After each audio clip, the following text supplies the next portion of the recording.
sticks and the straw. He tries and he fails, but he's learning it all.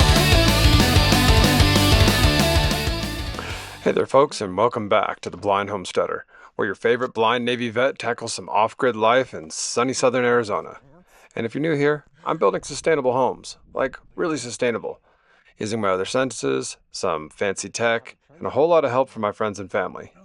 Today's episode covers my latest projects and challenges on the homestead.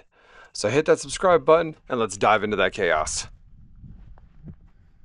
First up, we're setting up some rainwater capture tanks for the foam dome, because in the desert, every drop counts. Now we're going to be using a pressure washer, a whole lot of determination, and oh yeah, it's like a sauna in there. So we're taking on full-on tropical vibes, minus the pina coladas.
My legs are too long to get my ass out while I'm... Whoa! Boy, that's like a sauna. Some people pay good money for that. I know. Woo!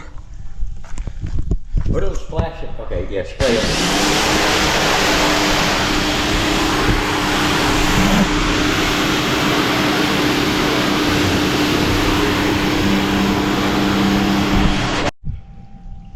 It's lessened quite a bit, but yeah, it's steam, water vapor. Yeah, I'll get the rest with a cup.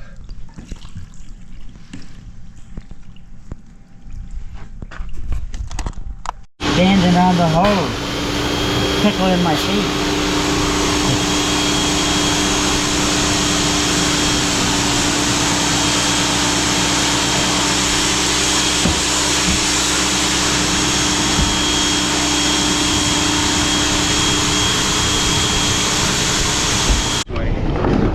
Been typical. All right. Boop.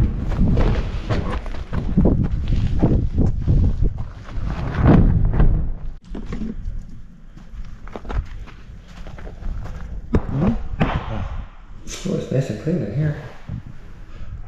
There you go. Yeah, this is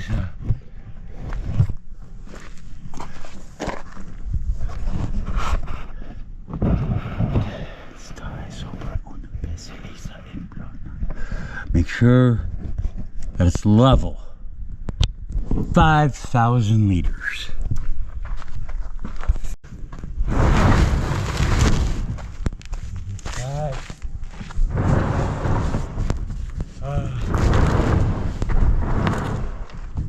Whoa, something. Ha! A big old, what do you call it? Oops. Centipede. You want to rotate it? Let me see. Yes. All right.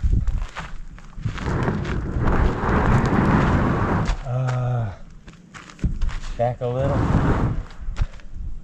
Right there. We're out here minding our own business when boom, this massive 4-propeller military cargo plane roars overhead, low enough to rattle my bones. And I'm blind, not deaf, and let me tell you, this thing sounded like it was landing in the backyard. If you recognize this plane, please leave a comment down below of what it is and what it might be doing out here.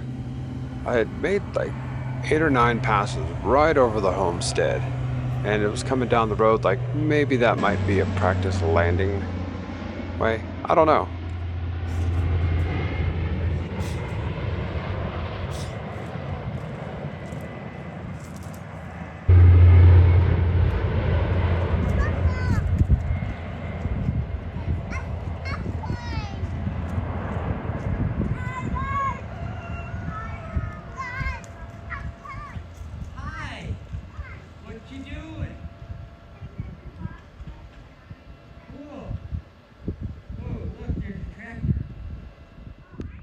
Next, we took a break to hit up the Cochise County Fair with the family.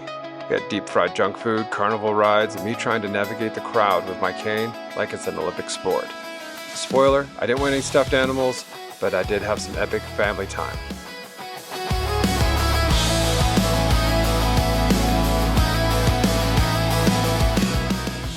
Yep, I got wood. Back at the homestead, we've got some 2x4s for the bunker build. We're preparing for the rain because when the skies open up here in Arizona, it's less of a gentle drizzle and more of, Noah, where's the ark? But the bunker's coming right along, and Mother Nature's got her own plans. Like a couple weeks ago where we had some collapses, I want to try to minimize that as much as possible this time. So I'm going to shore some things up, cover some of the bags, get a bunch of gravel in place, and hopefully after the rains tonight, everything will look just like it does right now, and I don't have to do some serious digging and fixing. We're supposed to get some flooding, possibly an inch of rain or more, so blind to this. So hopefully dirt won't come from that way over. It probably won't work, but because I did something, maybe it might. I don't know. I'm gonna go fill in cracks with gravel. Alright. Well, I'm not sure how much it's gonna help, but everywhere there's a big line. I put a bucket there. Put some gravel, some 2x4s, some big rocks. Kind of hold it in. This is where we got most of it last time, is right here. And this time there's a pretty hefty little wall there. So hopefully not as much erosion goes down that way. Some came in through this way. More buckets for large lines. Some big old rocks.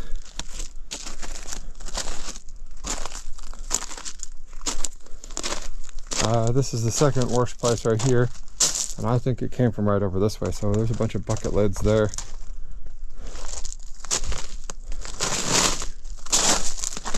Alright, well, let's see what the rain does to us this time. I also put a bunch of gravel on the ramp that comes down here. And I'm pretty sure the rain will come down and wash most of it. I have to fill this up anyways, right here. So if a bunch of dirt comes down and piles up and doesn't go past the wood there and just stays in that section, that would be nice. It'd actually help me.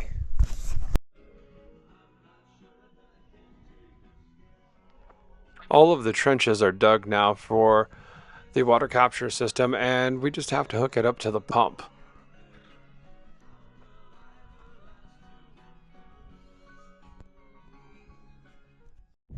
Now the big project, digging a hole for the walapini greenhouse. And that's just a fancy way of saying sunken garden of awesomeness. This thing's gonna grow food year round, because out here, my goal is not just to survive, but to thrive. It's a long haul, but every scoop of dirt's gonna get us closer to that veggie paradise. The walapini greenhouse was developed in the 1990s by volunteers of the Benson Institute, which was one of the arms of the Mormon Church. It was a low-cost solution for local farmers to grow crops year-round. The name walapini actually means place of warmth. The basic design of it is it's an underground pit-style greenhouse. It's typically dug 4 to 8 feet into the earth with a transparent roof. It's sloped to capture some sunlight, and the structure relies on a simple frame and uses the surrounding soil for insulation, creating a stable microclimate. The Earth acts as a natural thermal mass, absorbing the solar heat during the day and releasing it slowly at nighttime, maintaining temperatures around 50 to 60 degrees Fahrenheit, which is about 10 to 15 degrees Celsius, even when the surface air drops below freezing. This passive geothermal heating can reduce or eliminate the need for external energy sources. So for the optimal orientation, or for the maximum sunlight exposure, the long axis should run east to west, with the sloped side of the roof facing south, here in the northern hemisphere anyways, and align with the winter solstice sun angle. This will ensure adequate light reaches deeper in the pit, avoiding shading issues in the colder months. So the walapini is not really for everywhere, especially in the colder climates. I mean, it's effective here, but in the northern regions, maybe the zones 4 through 6, you might need modifications like more burial, added insulation, water barrels for extra heat storage. And then there's other areas in the south, especially towards the Gulf, that might have high water table that can cause flooding, requiring addition drainage systems. So keep that in mind if you're planning on building one. The other thing we're keeping in mind while building this is good airflow. It's crucial to control humidity and prevent mold. So we'll definitely have some vents and windows, and the walls on the north side are going to be reinforced to prevent erosion, and there'll be a slight floor slope towards a gravel grain to help manage some condensation. The walapini has great growing potential. It excels at year-round production of cool season crops like lettuce, herbs, and root vegetables in temperate areas, extending the season without much heating. And in hotter, humid summers, the excess moisture can be an issue, but here in the desert, we're going to chalk that up as a win. And the thermal mass there, well, that'll actually be kind of a cooling system for us, if you will. So we're going to do a little bit of experimenting and see how well this does in the summer and in the winter. So check back with us and we'll see how it goes.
can definitely get some silhouettes of lightning and us working in the dark. I can fucking try.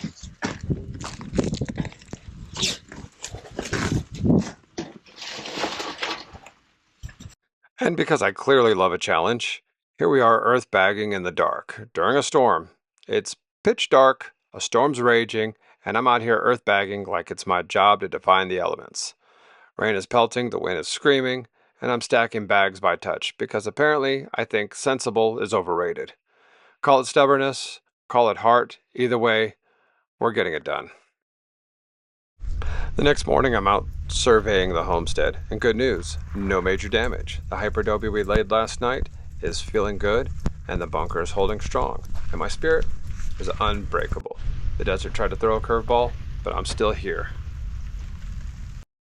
Although that part looks like it might collapse. I felt around it and it feels a bit shaky, so let's hope it doesn't fall down today.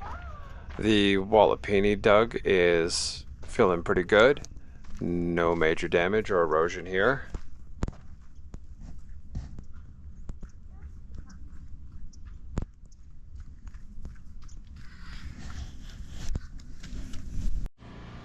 The work on the new water tanks is good. All of the pipes are now in and they're connected all the way up to the pump box, which is good. No damage, no extra flooding. So I'll take this as a win today.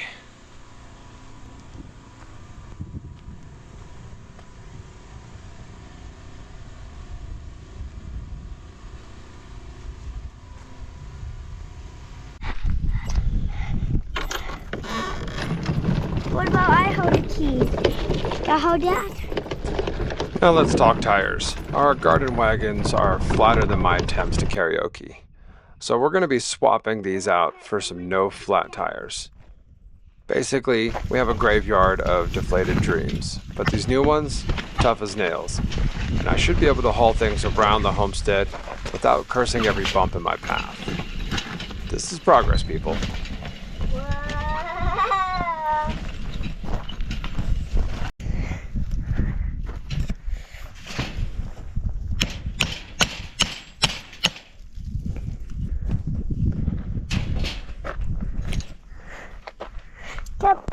Put it now. Huh? Gotta take this wheel off. Gotta take this little spacer off. We'll put the spacer down in here. Thanks. Alright, let's put the wheel on. Hold on, I gotta find a spot. Alright, there's one wheel. Alright, Can I hammer two? look. You put that on. You filming it? Hold it.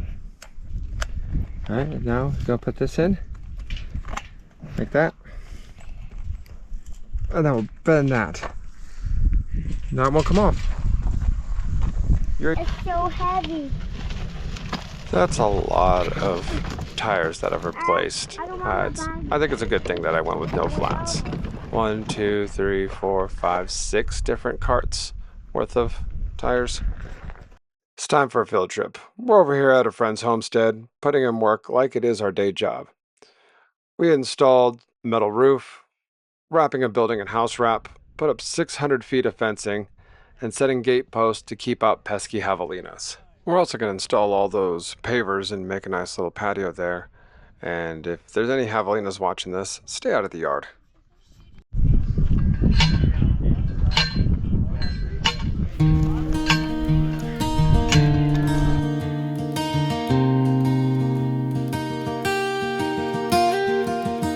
Well, off-gridding's hard, I find life is too.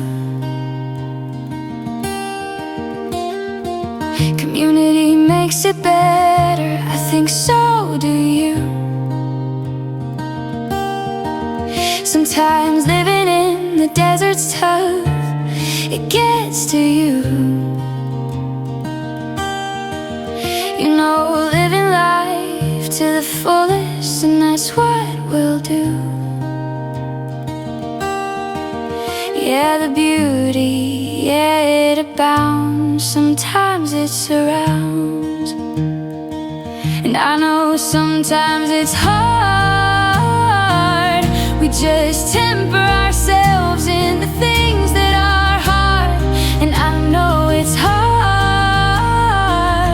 just temper myself in the things that are hard.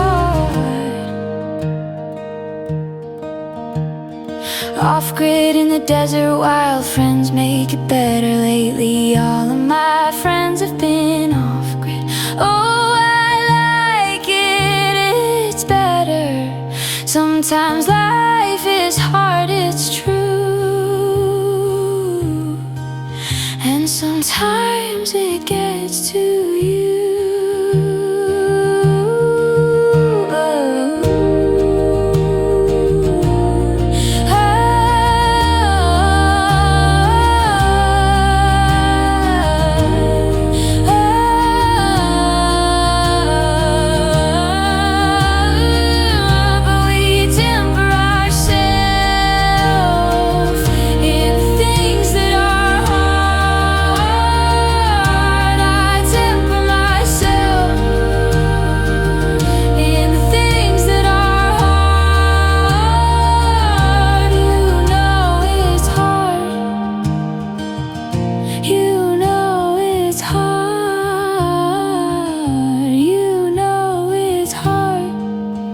It's hard.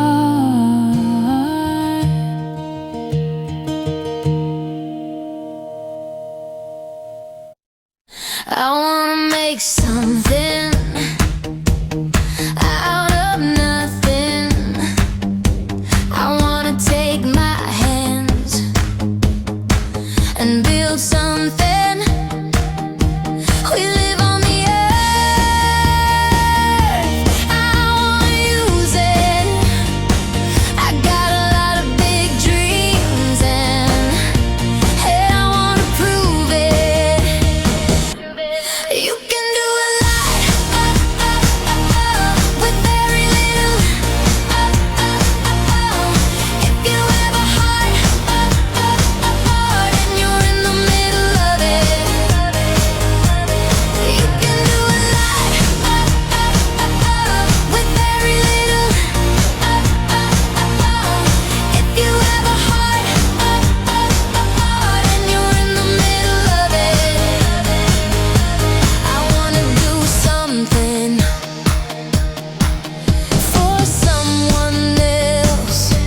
I wanna take my time and give it all my wealth. We live on the earth and it's not easy. I got a lot of big dreams and I wanna see 'em. So you can do a lot with very little. If you have a heart and you're in the middle of it, you can do a lot with very little. If you have a heart and you're in the middle of it,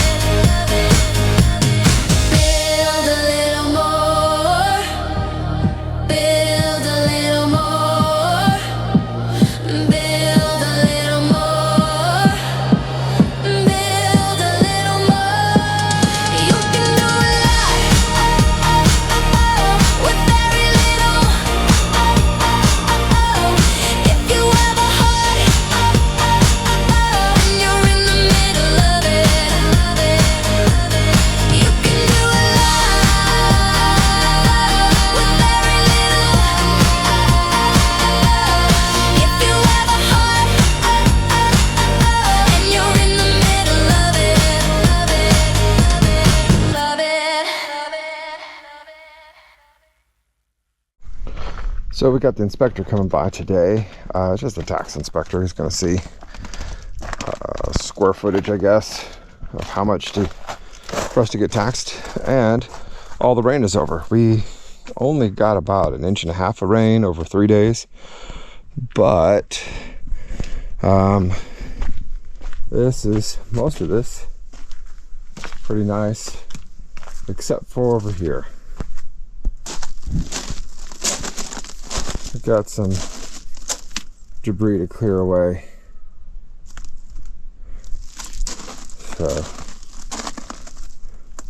And hopefully that was the last rainstorm.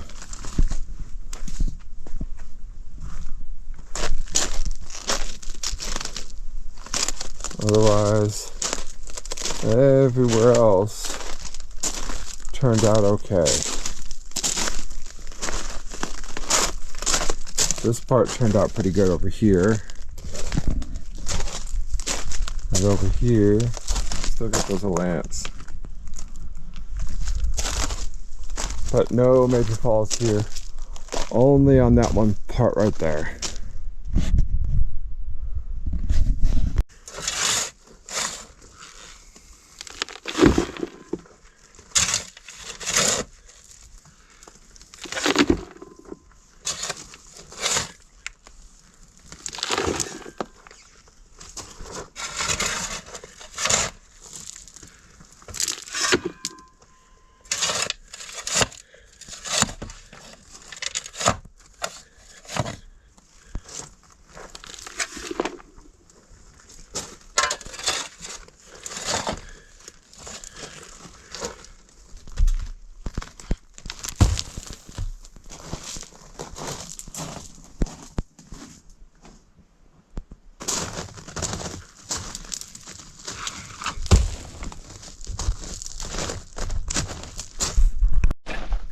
Well, even though all that dirt collapsed down here, I had to fill up this area here with dirt anyways. And getting dirt from here is a bit faster than getting dirt from up there.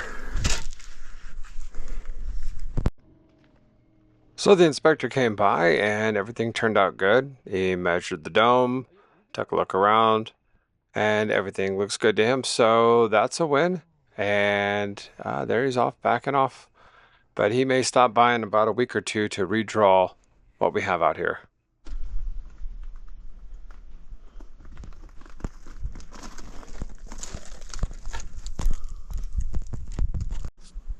With the government official gone, it's time to get back to work. So I'm going to take the big chunks of dirt and caliche and toss them into this area, which will become the staircase later.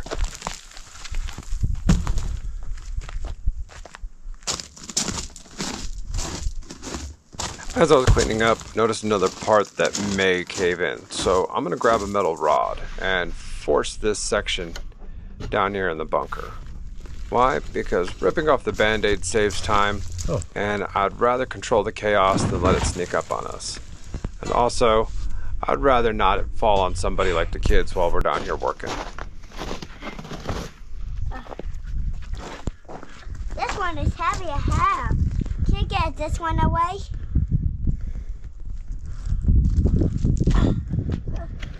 Get away! Get away, Dad! Get in there and break those rocks. Where I stuck in here. How many big rocks did you throw in? It's this much. All right.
Yeah. Because your bottom, you've always got it, it's resting on something, whether it's sand or your plywood or something like that.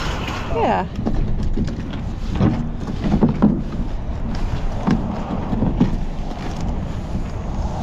Okay, coming right at you here.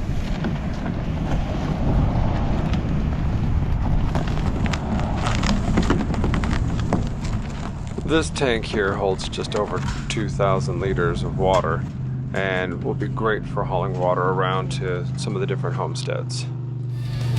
This is blind homesteader. He learned to help others using the skills that he gained, and he does blind shit with his white cane, exploring the unknown, and sometimes less is more.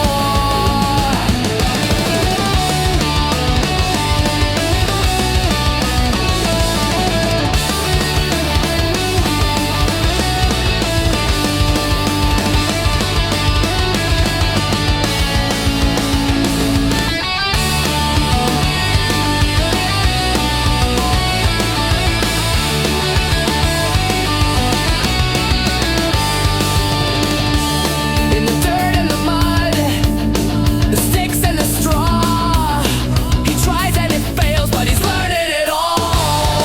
This is blind homesteader. He learned to help others using the skills that he gained, and he does blind shit with his white cane. Well, we rolled in late and I still have a video to edit tonight. But what a week. From the water tanks to the collapsed wall in the bunker, the county fair, and the javelina-proof fences. This is just the blind homesteader's life. Grit, heart, and I'm out here proving that you don't need sight to build a sustainable future. Just a whole lot of stubbornness and some good people by your side. If you love this glimpse into the off-grid chaos, smash that like button, subscribe, and share this with your friends. And let's keep the homesteading dream alive. Until next time, stay tough, stay kind, and keep building.